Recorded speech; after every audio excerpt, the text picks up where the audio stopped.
Welcome to the TopRank Marketing News. I'm Tiffani Allen. And with your first story this week, I am Joshua Nite. Yes. Hey, you know what's more important than the actual show that we produce? What? People's experience of the show. Yeah. Yeah, because it's not really about the content, it's about how people perceive it. Right.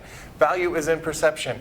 And I'm not just making it up because I have hard statistical evidence to support it. Go on. Would you like to know more? Yeah. Okay, so there was a survey recently of 500 consumers. Wow. Otherwise known as people like you and me, people who buy stuff. Oh, got it. Basically, right? Perfect. And 66%, so about 2/3 of them said that experience matters more to them than price does when they're shopping.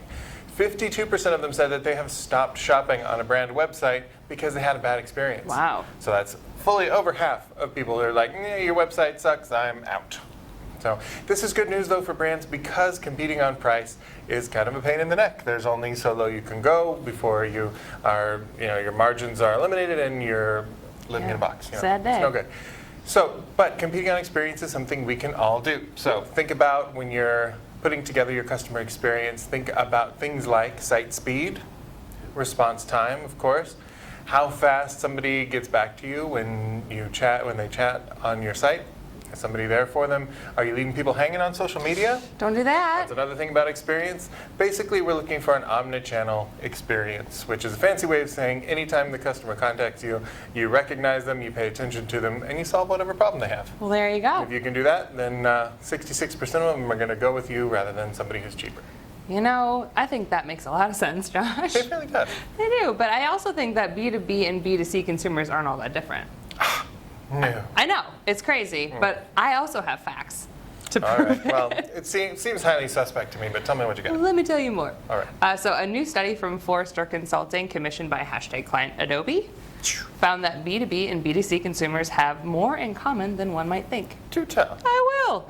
So 52% of marketers surveyed said they had seen more similarities between their B2B and B2C audiences and customers in terms of their behavior in the past 2 years than ever before. Makes sense. Yeah, kind of cool. So both types are data-driven, self-directed, and want emotionally and contextually relevant interactions with brands. Experience. I think what we're really getting to here is all people are still people, right? What? I know, regardless of what they're trying to buy. The survey also uncovered that creating holistic marketing experiences by connecting interactions and tracking customers throughout their customer journey is a struggle for both sides, with less than 10% actually doing this kind of work on a day-to-day consistent basis. So clearly there's a little bit of work to do there. A little bit. And of course for our B2B marketers, we have to keep in mind that the one big difference, I think, is our buying committee. Yeah. Is generally, like, if I'm going to go buy a soft drink, I don't have to have 6 people sign off on it. Generally. 2 or 3 max. Yeah. New furnace, that's like a 10-person problem. You know what, another thing that B2B people apparently are a little bit different, though? I'd like to hear this. I know that B2C folks, we love emojis. Yes. Smiley face, frowny face, the little hands like this. Yeah. Maybe the clap Yes. after every word so Yeah. people know that you're serious about stuff. It's emphasis. Right. But if you're doing that in your B2B emails, there is some decent indication that you might want to stop. Great. Right? So this was a survey that people did they did some A/B testing, something all marketers maybe should be doing.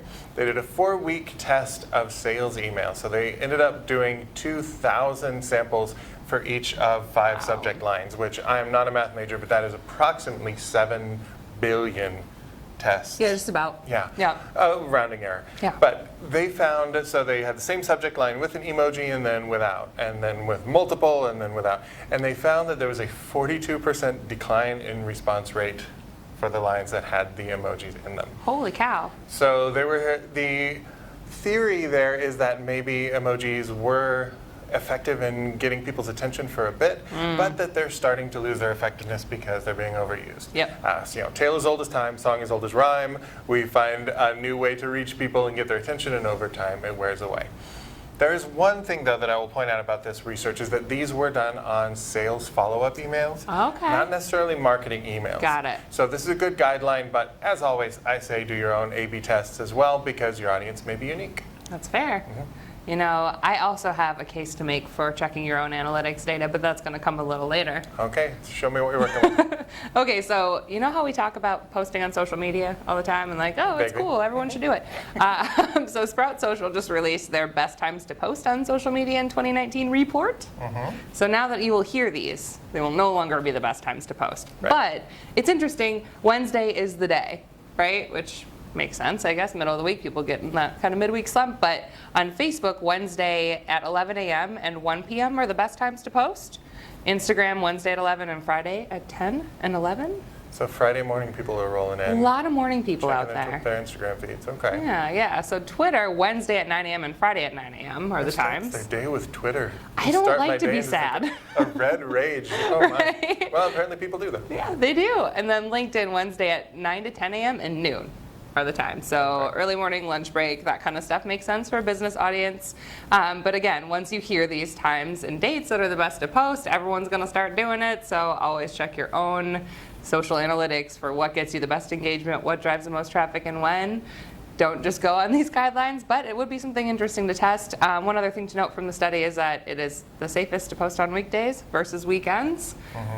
Just in terms of being able to respond. So something to keep in mind too, if you don't have a full-scale social media team that's there to respond for the weekends, maybe don't post. Otherwise you might get responses you can't reply to. I'm just amazed at how many people check social media at work. I would never. I've never seen that happen. And you can trust me Yes. when I say that, and trust is important. Yeah. Because it makes for a good segue into our last story, basically. The 2019 Edelman Trust Brand Survey, though. My favorite survey of the year. Always very, very useful. Always going to inspire a lot of very interesting think pieces, and you can think of this as the first.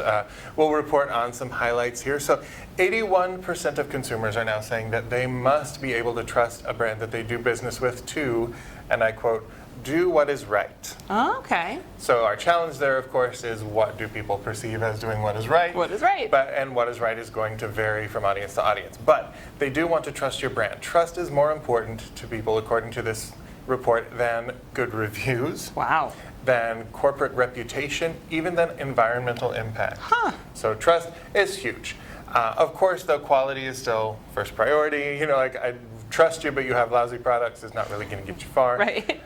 The other ones that are a little bit ahead of trust are convenience and value are tied in the second spot, and then ingredients. Oh, sure. So, you know, if your product is made of razors and cyanide, but people trust you, but then why would they trust you? Yeah. So maybe these things are all a little bit related with each other. Yeah, makes sense. But, you know, people also prefer the familiar in terms of trust. Oh, yeah. Yeah, so 66% would rather stick with their brand of choice, even if a more innovative competitor were to come around. Oh, so trust is more powerful than shiny object. That is true. That's amazing. Yeah, actually 75% said that they value trust more than trendiness. My goodness. Yeah, which is fair. It makes sense. But it's difficult to regain that trust once you do lose it. 45% said a brand that displays unethical behavior or has a controversy will never regain their trust. Oof. Yikes. But only 34% said they trust brands that they buy from. So weird silver lining for everyone here. It's not as important to purchase behavior, but then again, we don't know about the rest of that 100% group. Yeah, there's a little desire gap there, I think, that businesses can step into because people are desperate to trust the brands and they value that, you know, fifth highest in the list of all the things that about a brand, and yet only 34% of them trust the brands that they're currently using. Yeah. So if your brand is a respected brand that maybe is able to grab some of that trust by transparency, authenticity, honesty, all of those lovely buzzwords, then you can step right in. That's right. Trust me. I'm a marketer. Well, that's all the news that we have for you today. We'll be back next week with more digital marketing news. If you need more in the meantime, you can follow me on Twitter at Tiffani_Allen or TopRank at TopRank. Yep, you can find me on Twitter at NiteWrites. That's NITEWRITES. Please do subscribe to the channel and to the TopRank blog so you don't miss any of our awesome content. And we'll see you next time. See ya. Thanks for tuning in. Bye.